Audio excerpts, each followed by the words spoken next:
Soy Fernando Díaz Villanueva, hoy es 10 de febrero de 2019 y esto es La Contracrónica.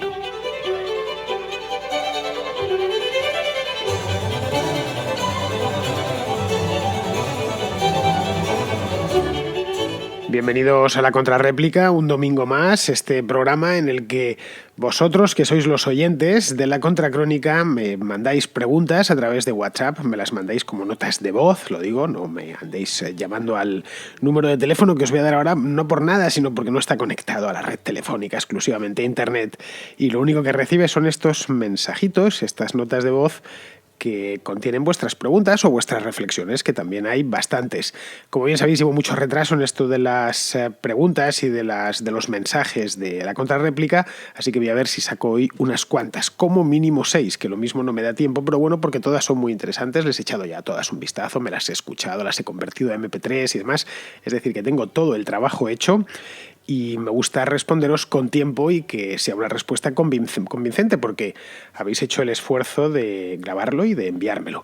Bien, en el caso de que queráis participar, ya digo que haya muchos mensajes en cola, no significa que tenéis que dejar de enviar mensajes, todo lo contrario, la savia de este programa, de La Contracrónica, son sus oyentes, es este tipo de mensajes, este tipo de notas de voz que a mí me enriquecen mucho y me consta que al resto de oyentes también.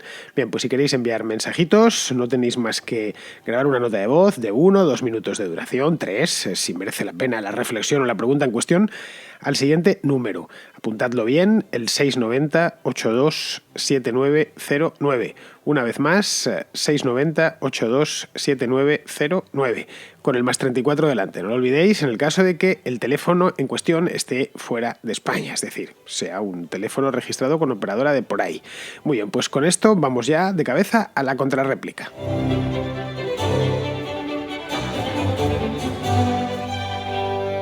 Empezamos el programa de hoy con Alexis, un mexicano que vive en Varsovia, que nos deja una reflexión sobre el feminismo. Mira, te dejo este mensaje porque, pues como tú bien has dicho, tú tienes una opinión en tu programa y es importante que diversifiquemos este discurso con las atribuciones de las personas que estamos escuchando tu programa. La verdad, pues he escuchado con mucha consternación la parte en la que trataste sobre el feminismo. Ya que, bueno, si bien trata una interpretación de todo este fenómeno, el feminismo en los ministerios, en las universidades, las teorías, pues es simplemente una interpretación y me parece que estás de alguna manera menospreciando al trabajo que se hace. Bueno, pues como te he dicho, yo me considero feminista y no soy una mujer y creo que desde ahí ya estamos... pues has limitado mucho la manera de tratar el tema cuando hablas solamente de mujeres.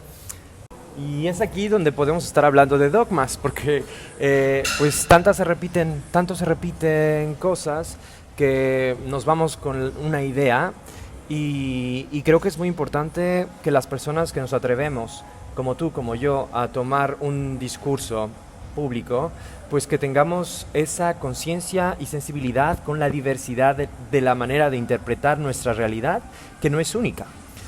Yo creo que es en gran parte gracias al psicoanálisis que nos hemos dado cuenta sobre cuál ha sido el papel de la mujer en la cultura, que realmente hemos llegado a estos temas del feminismo, el postcolonialismo, en el que identificamos pues injusticias en la manera en la que transmitimos conocimiento, todos esos paradigmas epistemológicos que nos han dicho quiénes son los morenos, cómo inconscientemente se trata a las personas negras, cómo se trata a las mujeres, pues es conocimiento que nosotros tenemos ahí inconsciente y que ni siquiera nos tomamos un momento en reflexionarlo. Pues me parece muy bien, Alexis, que seas feminista, que te consideres feminista. Yo la verdad es que con el feminismo no tengo ningún problema siempre y cuando defienda la igualdad. No cuando, tras el nombre de feminismo, piden privilegios legales para una parte de la población, en este caso, para las mujeres. Algo tan elemental no creo que haya que darle muchas vueltas epistemológicas, sinceramente te lo digo. Creo que todos los seres humanos, sin distinción de sexo, de raza o de condición, somos iguales. Así te lo digo, más tengo la creencia completa y absoluta, sin ningún tipo de fisura.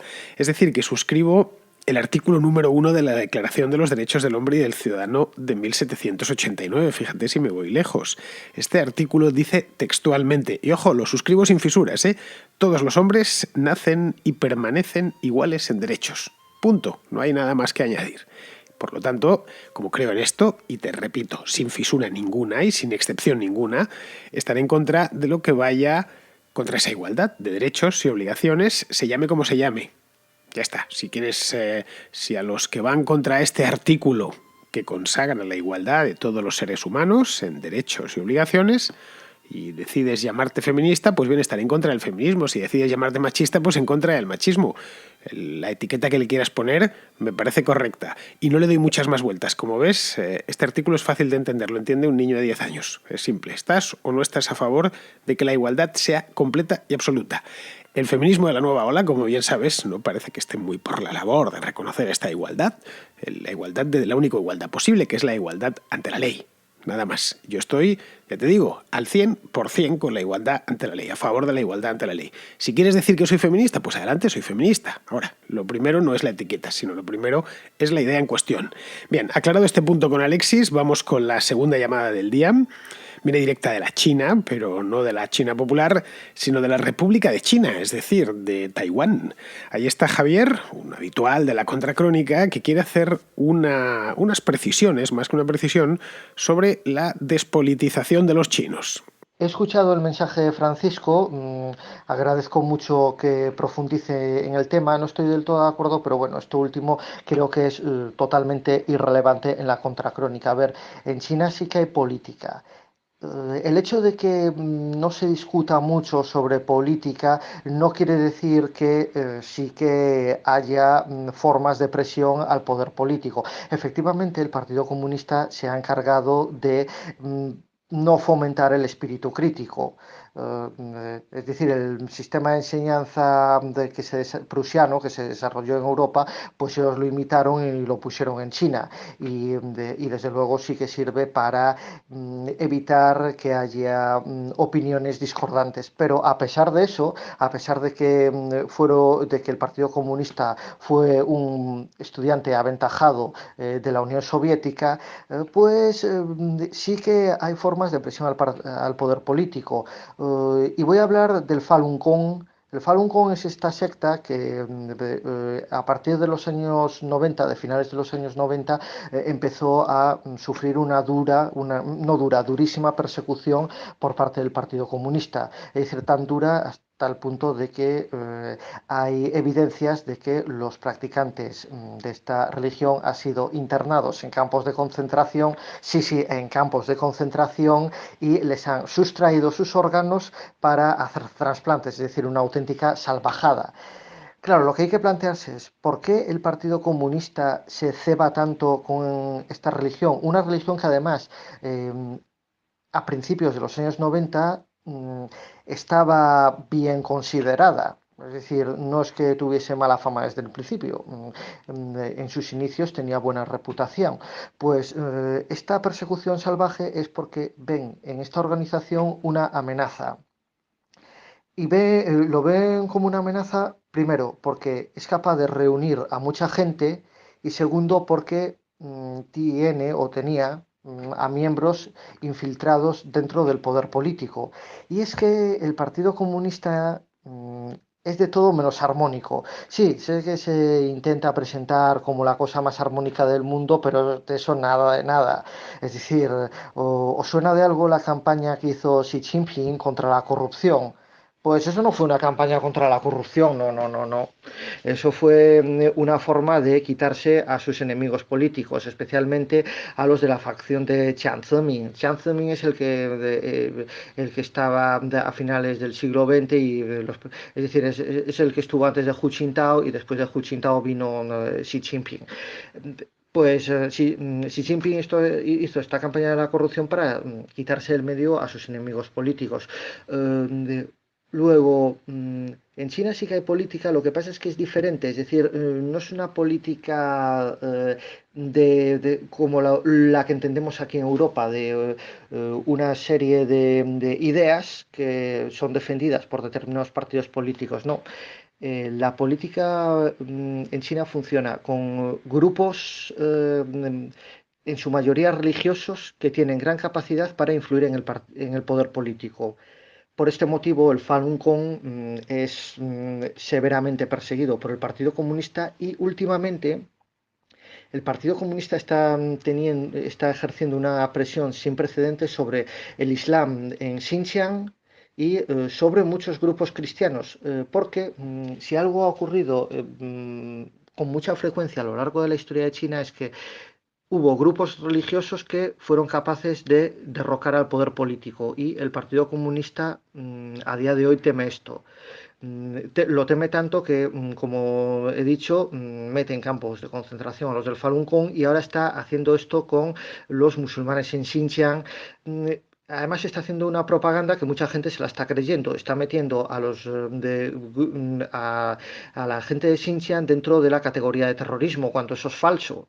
Eso es totalmente falso. Es decir, está haciéndole creer a la gente que el problema de Xinjiang es de terrorismo, y no es eso. El problema de que ve contrapoderes. Bueno, en fin, creo que he hablado demasiado.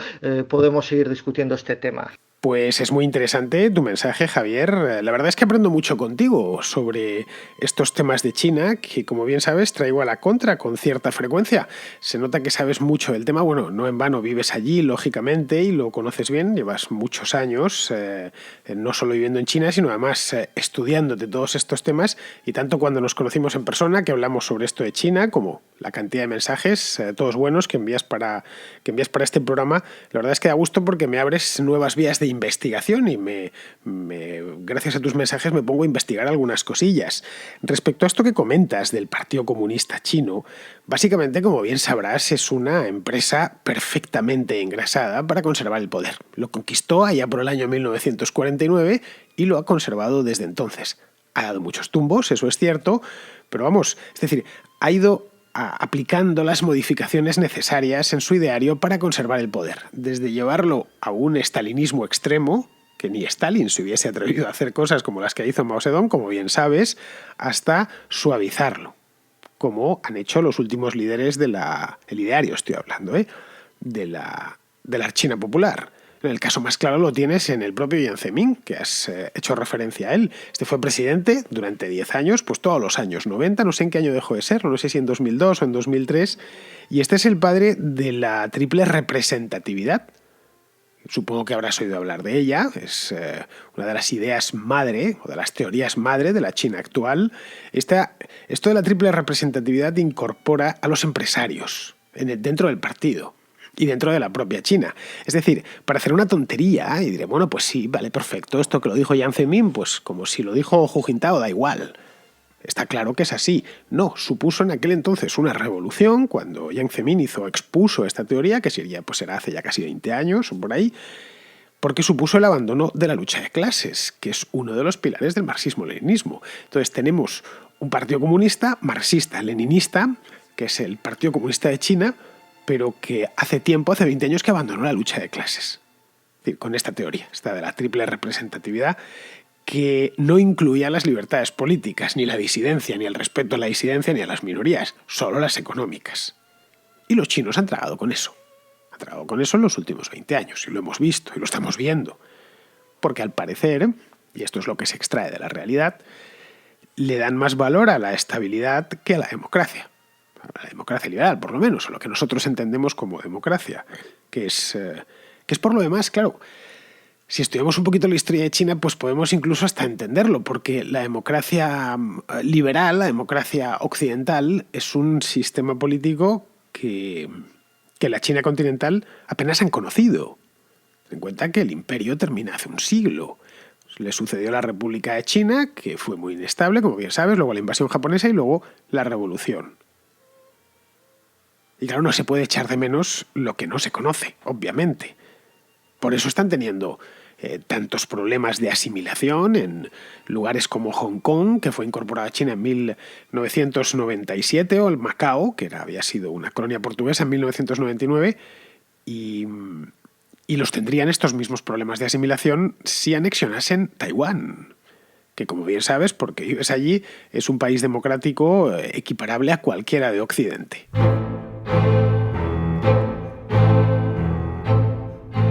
Vamos ahora con Fernando, un oyente de Guatemala, que tiene una pregunta sobre la situación delicada, por lo demás, en su país. Muy buenas tardes, Fernando. No sé si ahora ha habido alguien que te mencione este tema, pero considero que en cualquier caso no debo dejar pasar la oportunidad de preguntar. ¿Cómo miras el panorama guatemalteco actualmente?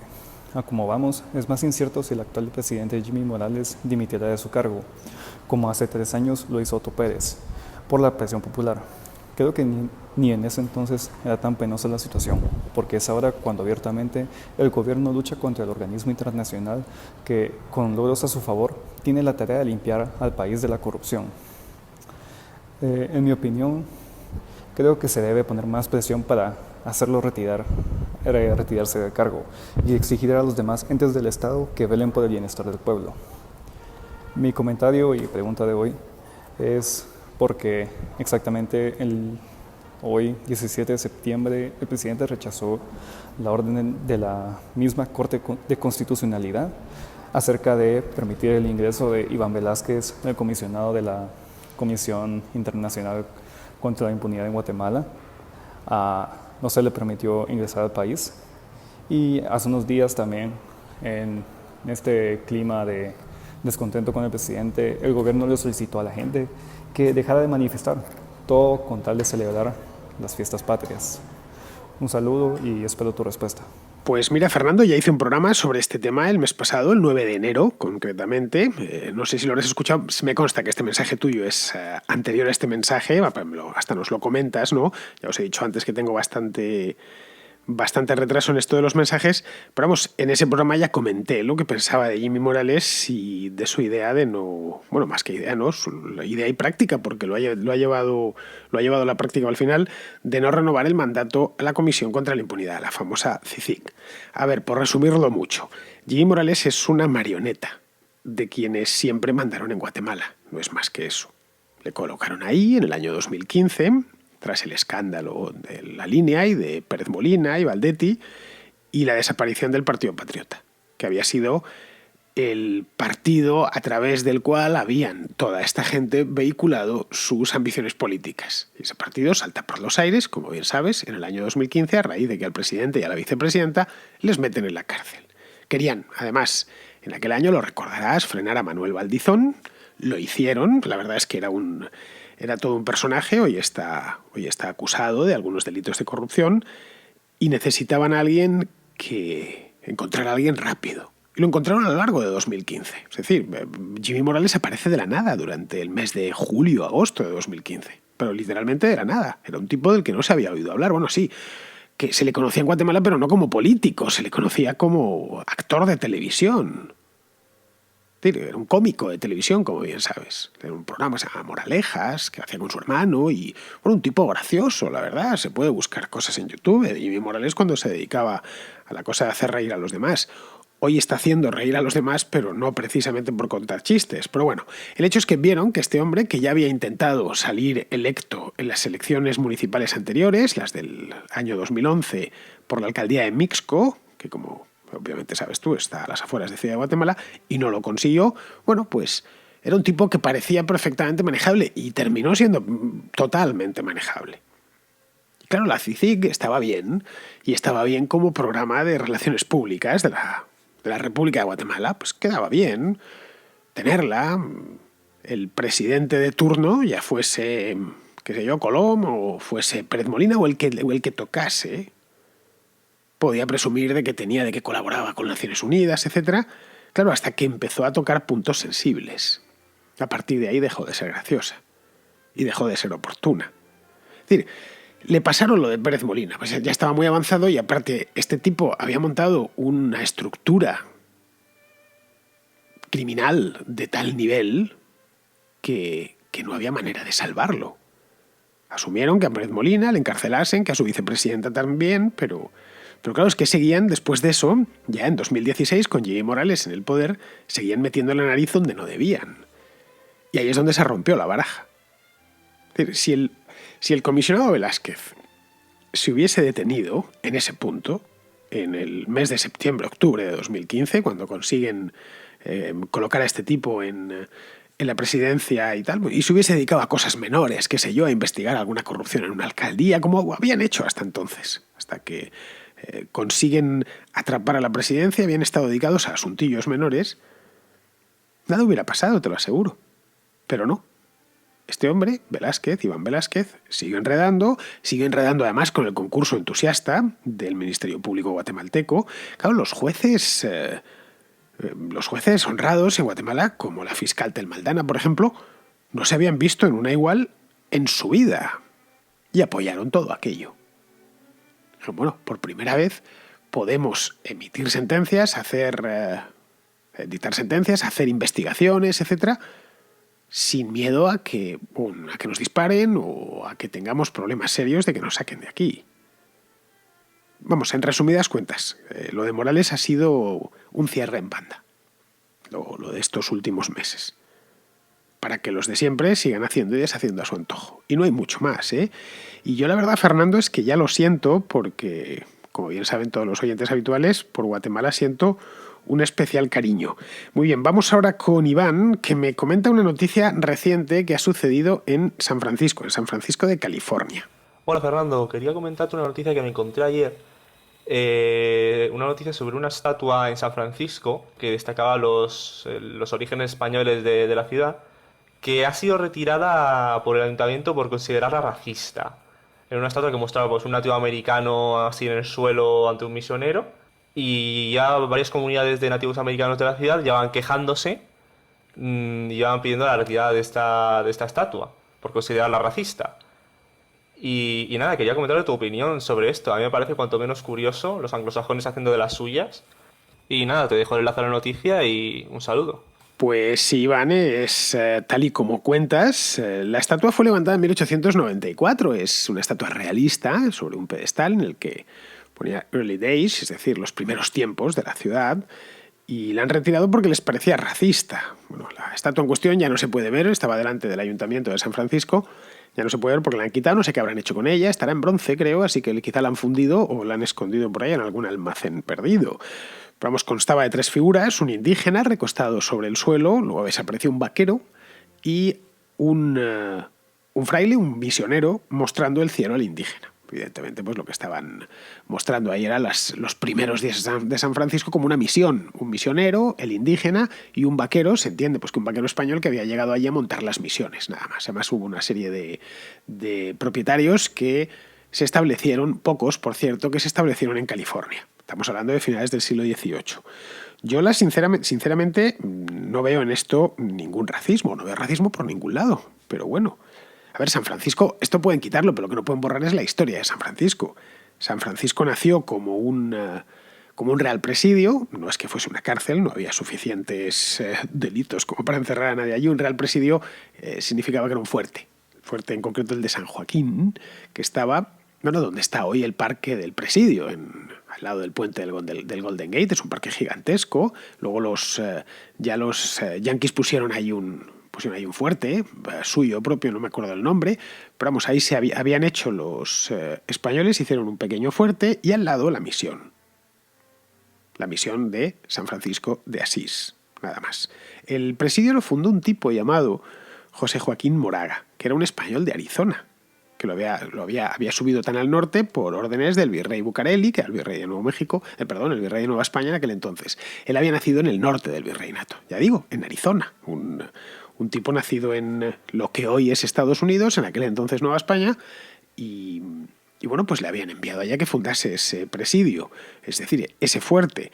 Luego la fundación de la misión fue un poco posterior, después cuando ya habían establecido ese presidio, ese fuerte, para proteger precisamente la misión, y se produjo las dos cosas en 1776, curiosamente el mismo año de la independencia de los Estados Unidos, y ese mismo año un franciscano mallorquín que se llamaba Francisco Palou fundó esta misión que te decía de San Francisco de Asís. Es el mismo corazón de San Francisco, la misma península de San Francisco. Os preguntaréis por qué un franciscano y no otra orden. Por una razón simple, porque unos años antes, en 1767, Carlos III de España había expulsado a los jesuitas y los había expulsado de todos sus dominios, también de de Norteamérica. Entonces, en el caso de que no se hubiese producido esa expulsión, probablemente a California lo hubiesen evangelizado los jesuitas y hoy tal vez no hablaríamos de San Francisco sino de San Ignacio. Pero bueno, el hecho es que llegaron los franciscanos. Francisco Palou había trabajado con Junípero Serra y bien, ahí está, fundó la misión. La iglesia de la misión sigue en pie. Si vais a San Francisco la podéis ver, está en la calle Dolores, porque a la misión se le llamó Misión Dolores, la Dolores Street, que está, como te digo, en el mismo centro de San Francisco, en el llamado Mission District, en el distrito Misión. En fin, esos son los orígenes de San Francisco. Las misiones convirtieron a los indígenas de la zona, que quedó incorporada al virreinato de Nueva España, nada más. Es una historia, así es como amanece a la historia toda esa zona del mundo. Podrá parecernos mejor, peor, pero bueno, fue una manera bastante pacífica, todo hay que decirlo, porque en la otra costa, la costa este de los Estados Unidos, los ingleses no mostraron el más mínimo interés en evangelizar a los habitantes locales. Todo lo contrario. Los fueron eliminando con saña, uno a uno, en diferentes guerras, durante los siglos, especialmente el siglo XVII y XVIII. Primero los echaron al otro lado de los Apalaches, y luego posteriormente al otro lado del río Ohio y luego al otro lado del Mississippi, y así hasta que acabaron con ellos. Porque tras la independencia de los Estados Unidos siguieron con la misma filosofía y la misma política. Fueron las famosas Indian Wars, las guerras indias, que ocuparon todo el siglo XIX y que, bueno, han dado tantas historias a la literatura y al cine. Cuando hablamos de un western estamos hablando de estas guerras indias. Y todo aquello consistió en sacar a los que había y ponerse ellos. No tenía más elaboración la cosa. Con los que había, naturalmente, no se mezclaron. En San Francisco, sin embargo, y te digo San Francisco, como de Santa Bárbara, San Fernando, había una a la de Los Ángeles, la misión de San Fernando, se llamaba misión de San Fernando, Rey de España. Y sigue existiendo la iglesia todavía. Monterrey, pues allí fundaron una misión en la que se integraron los indios locales. La tribu, concretamente la tribu que había en San Francisco era la de los Ohlone, que bueno, pues se quedaron allí trabajando las tierras de la misión. Luego ya cuando California fue cedida de México a Estados Unidos, esto fue en el Tratado de Guadalupe Hidalgo en 1848, pues los nuevos dueños de la tierra echaron a los indios de allí, les quitaron las tierras o donde trabajaban para dar cabida, entre otras cosas, a los colonos gringos que llegaban del este, especialmente a raíz de la fiebre del oro de California, que fue a partir de 1860. En fin, no sé yo quiénes fueron más racistas o quiénes fueron los racistas aquí, pero con los hechos en la mano diría que fueron los ingleses y sus sucesores, no estos pobres de la estatua que han quitado delante del Ayuntamiento de San Francisco. En fin, bueno, vamos a ir terminando ya, que veo que se me ha pasado, al final me he enrollado con esto de San Francisco, lo veía venir. De cualquier manera, espero que os haya parecido de interés. Vamos a ir con Javier de San Sebastián, que nos comparte una reflexión sobre el mercado de viviendas de alquiler y la irrupción de empresas en este mercado. Comentaba yo hace tiempo que me parecía bien que entrasen empresas en el mercado de alquiler que tuviesen inventarios de viviendas, pues qué sé yo, de 300, 400, 500, 2.000 viviendas y las pusiesen en alquiler en toda España, porque eso iba a redundar en que bajaría el precio, ya que no habría que pagar las primas que hay que pagar ahora mismo a los propietarios, habida cuenta de lo incierto de su inversión, teniendo en cuenta lo que se protege al inquilino. Pero bueno, vamos a escuchar antes de nada a Javier. A ver, un moroso, al fin y al cabo, es un ladrón que se llevó tu producto y no te lo pagó. Entonces está violando tu derecho a la propiedad. O sea, si el Estado no te va a proteger ante eso, pero tampoco te va a dejar que te protejas vos, porque no te deja poner lo que quieras en el contrato, te roban y tienes que tener una batería de abogados, ¿no? Lo que tendría que hacer es que dejarte que tú te protejas ante los robos, nada más que eso. ¿No será que la creación de empresas, así vamos a llamarlas profesionales, propietarias de los inmuebles, está surgiendo precisamente como consecuencia de todas las regulaciones que está poniendo el Estado que dificultan los libres acuerdos entre las partes? Entonces, a través de estas se favorece que el que esté más... No el que brinde el mejor servicio, sino el que esté protegido contra el robo es el que va a prosperar y no el que te brinda el mejor producto al mejor precio. Serviría de muy poco que aumentase la oferta de inmuebles en el alquiler si resulta que todos los inmuebles pertenecen a la misma persona o a pocas personas. Porque si estás buscando una casa que resulta que pertenece a una empresa y no te gusta el precio y te vas a otra que es de la misma empresa, se te acabó el poder de negociación. Y todo esto lo ha conseguido la empresa por las regulaciones, que lo que ha hecho ha sido liquidar al pequeño propietario. Así que no sé si los precios se iban a bajar tanto como predicen algunas personas. Te pongo un ejemplo. Imagínate que en tu barrio hay una tienda de discos donde te atiende el dueño, que es un experto en el tema, ¿no? Pues por su afición o por lo que sea, no por estudios, y tú le compras a él los discos porque te sabe recomendar pues la mejor versión del Don Giovanni de Mozart o de la Grande de Schubert, ¿no? Y siempre lo que te recomienda resulta ser efectivamente lo mejor y estás muy contento, ¿no? Pero siempre le entran a robar discos. Y la justicia no hace nada, y por supuesto él tampoco le dejan hacer nada por su cuenta. Entonces nada, acaba cerrando la tienda y entonces te tienes que ir a una gran superficie donde el que te va a atender no es el dueño, no te va a saber aconsejar, pero eso sí, tiene 5 guardias de seguridad puestos en la puerta para que no te lleves ningún disco. A ver, ¿quién te daba mejor servicio? ¿Quién te dejaba más satisfecho? Claro, o sea, si la justicia no hace nada, pues al final el de la tienda pequeña va a acabar cerrando, ¿no? Pero lo que quiero decir es que a mí me parece que lo que tiene que ocurrir es que se liberalice el mercado y que el Estado no ponga tantas regulaciones, no que aparezcan empresas cada vez más grandes y profesionales, entre comillas, que sean las propietarias de los inmuebles y sean las que gestionen sus alquileres. Bueno, que tengas un buen día y muchas gracias. Pues mira, Javier, a ver cómo te lo explico. Una de las causas de la carestía del alquiler en España es que hay pocas viviendas disponibles, como bien sabemos todos. En ciertas ciudades cuesta un triunfo encontrar una casa de alquiler. En serio te lo digo. En Madrid es, no te voy a decir imposible, pero complicado. Encontrarla barata ya olvídate. En Barcelona 3/4 partes de lo mismo. Pero es que si recorremos la ciudad de San Sebastián, sin ir más lejos, y no es una ciudad especialmente grande, pero Valencia, Sevilla, Zaragoza, la que tomes, da igual. Hay poco stock de viviendas y además muy caras. Teniendo en cuenta que el principal vector de subida de los precios es la escasez o la abundancia, pues lo primero que te dice es que como hay pocas, evidentemente los precios son caros. La pregunta es, ¿por qué hay pocas? Bueno, pues porque no es porque en España no haya suficientes casas, al contrario, las ciudades tienen un montón de casas vacías, de apartamentos vacíos en los que nadie vive. Pues hay pocas básicamente porque es un riesgo ponerlas en alquiler, ya que la regulación sobreampara al arrendatario y desampara, por lo tanto, al arrendador. De manera que muchos pequeños propietarios se lo piensan 2 veces. Vamos a ponernos en el lugar. Yo no soy un propietario de viviendas y entonces pues nunca he puesto una casa en alquiler, pero si tuviese, pongamos por caso, no es ni muchísimo menos el caso mío, pero qué sé yo, que mi abuelo me deja un pequeño apartamento en el centro de Madrid, en el que él vivió.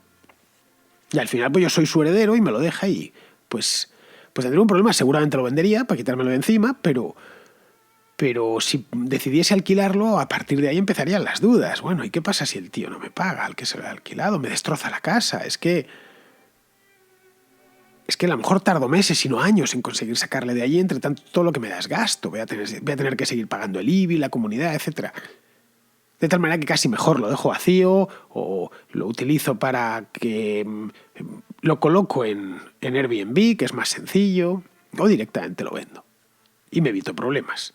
Claro, lo ideal sería que los derechos de propiedad estuviesen debidamente protegidos. Pero ya sabes que en pocos temas hay tanta demagogia como en este de la vivienda. Tanta demagogia política, quiero decir. No hay político, sea de derechas o de izquierdas, que no haga demagogia con la vivienda. Como si realmente no hubiese vivienda, si está el país lleno. Hay muchas más viviendas que españoles. Porque a lo largo de especialmente los últimos 60-70 años, no se ha hecho más que construir. Llegas incluso a ciudades pequeñas con 80.000 habitantes y tienen edificios y casas para aburrir. Buena parte de esas casas están vacías, claro. Especialmente tras la última burbuja inmobiliaria de hace 10 años. Pero claro, si no se protege debidamente a los propietarios de las viviendas, en fin. Y sobre esto además los políticos, como te decía, hacen demagogia. Así que, mira, bienvenidas sean esas empresas que gracias a que son grandes pueden hacer economías de escala. Es decir, con un inventario de viviendas mayor pueden hacer frente a impagos puntuales de los inquilinos. Pueden hacer frente también a los gastos jurídicos derivados de esos mismos impagos o directamente de las ocupaciones. De tipos que se te han colado en la casa. Y esto sabemos que, no es que sea una especie de epidemia, pero son casos que suceden y que suceden continuamente. Y lo podemos ver en la prensa, todos conocemos algún caso. Y el propietario ya sabe que se tiene que encomendar, pues eso, a San Francisco de Asís, para conseguir recuperar su casa y en qué condiciones las va a recuperar. En fin, esto es lo que hay, así que, mientras tanto, en lo que se mejora la regulación, que vengan todas las empresas que hagan falta. A fin de cuentas, a mí lo que me preocupa es que las viviendas de alquiler sean baratas y haya muchas. Nada más, no le doy más vueltas a este asunto. Pero bueno, pues nada, queridos amigos, con esto ya terminamos Al final me han entrado pocas llamadas, pero hay que respetar la duración del programa. Así que ya me entrarán el domingo que viene más. Y como bien sabéis, a lo largo de la semana meto todos los días como mínimo 2 o 3 llamadas de los oyentes. Muy bien, pues con esto me despido de vosotros. Hasta mañana.